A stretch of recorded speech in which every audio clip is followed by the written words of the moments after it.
Hey, Magic fans, welcome back. This is the captain speaking here on Capnclyde's MTG. Tray tables and seatbacks in a full upright position, boys and girls. We just looked at Crimson Vow and why it's toxic. If you haven't seen that, check out the previous day's videos. So, since we're here, let's go over Midnight Hunt. I mean, we've already talked about it, we've already seen it. Might as well get the elephant in the room out of the way, right? So, before we get started, guys, like, subscribe, hit that notification bell. It'll help supply the channel with the views, comments down below, and everything else we need to get to 1,000 subscribers as it feeds that YouTube algorithm so that we can actually support the channel. If you've done everything you can to get subscription and views for me, I do appreciate it.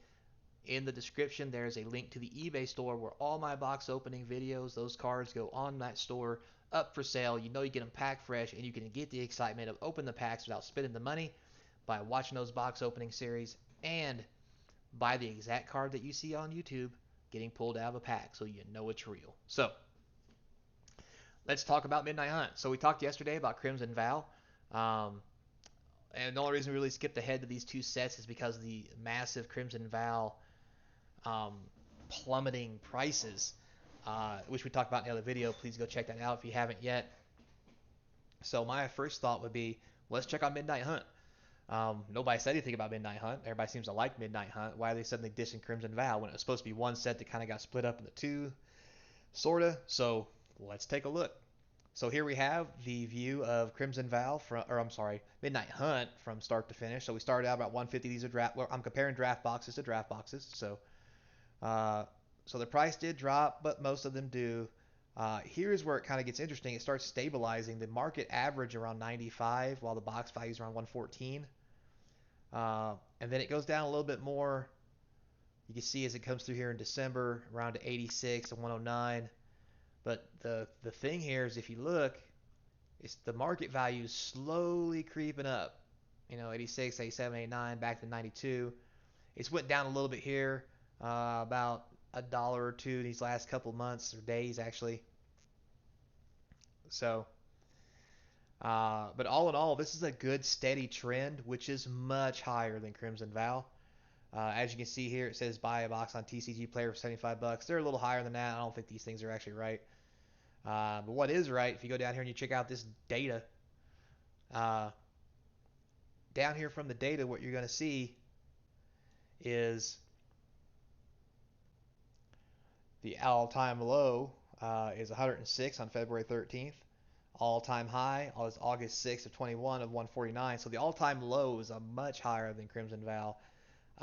The price change as far as average movement is only a few percentage points. Over here, since last month, it's only down 0.17. Since last week, 2.3.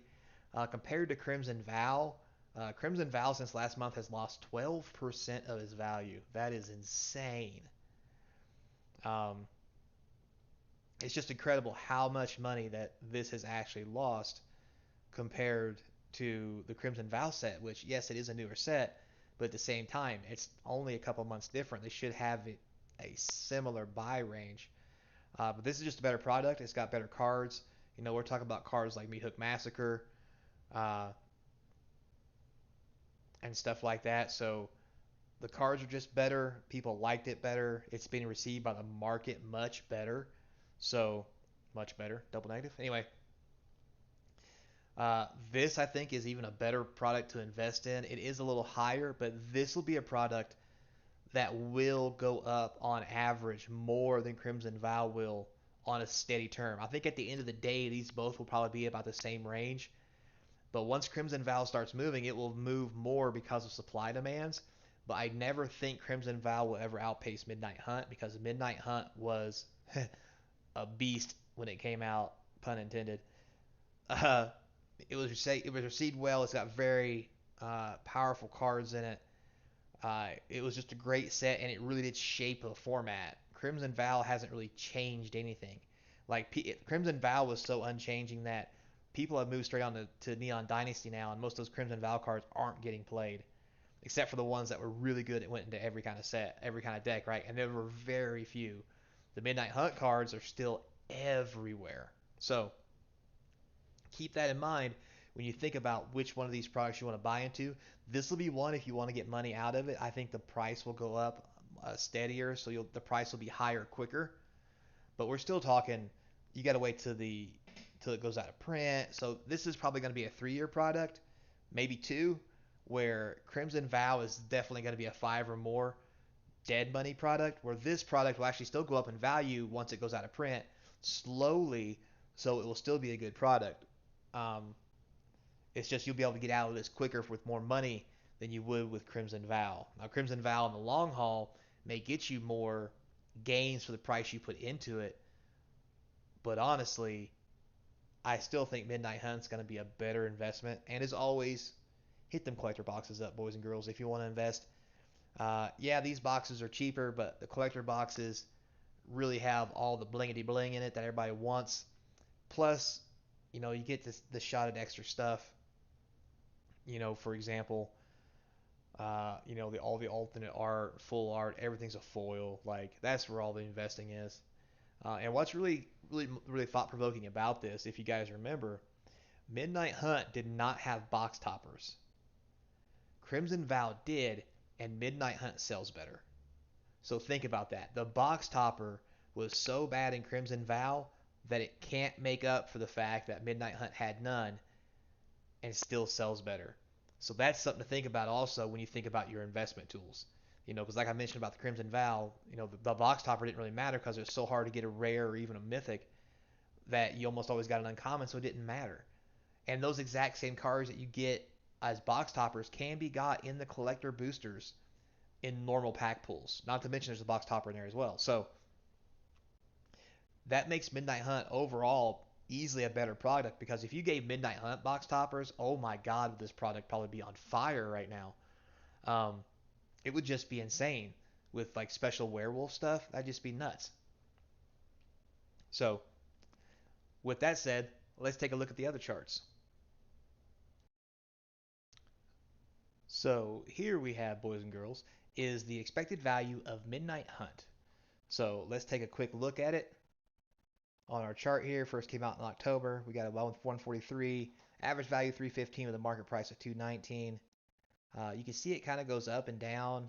It is a little turbulent. The market value never drops below $2 though. And the low value stays above that 135, 140 price range. So it has a real good average, and it's actually very stable if you look at it all the way up to the day from the release date. Yeah, there's ups and downs, but that's all card market shifts, what cards are good, and what they really are compared to what people actually got and what they are. So, but what does that mean from an actual expected value point? So let's take a look at that, shall we? So if you come down here and you take a look, what you'll see here is the average booster. The low value is 134. The average is 321. That's almost, I think it was double of what Crimson Vow was with a market average of 227. Mythic values are about the same. The sum is a lot higher. The rare value is 25 cents better, along with 25-cent better average, and market values probably about 20 cents better. Uncommons are a lot better in the commons too. But if you look here at the booster box average, which is really the tail of the tape, the low is 48.24. Market value is 81.72 with an average of 115.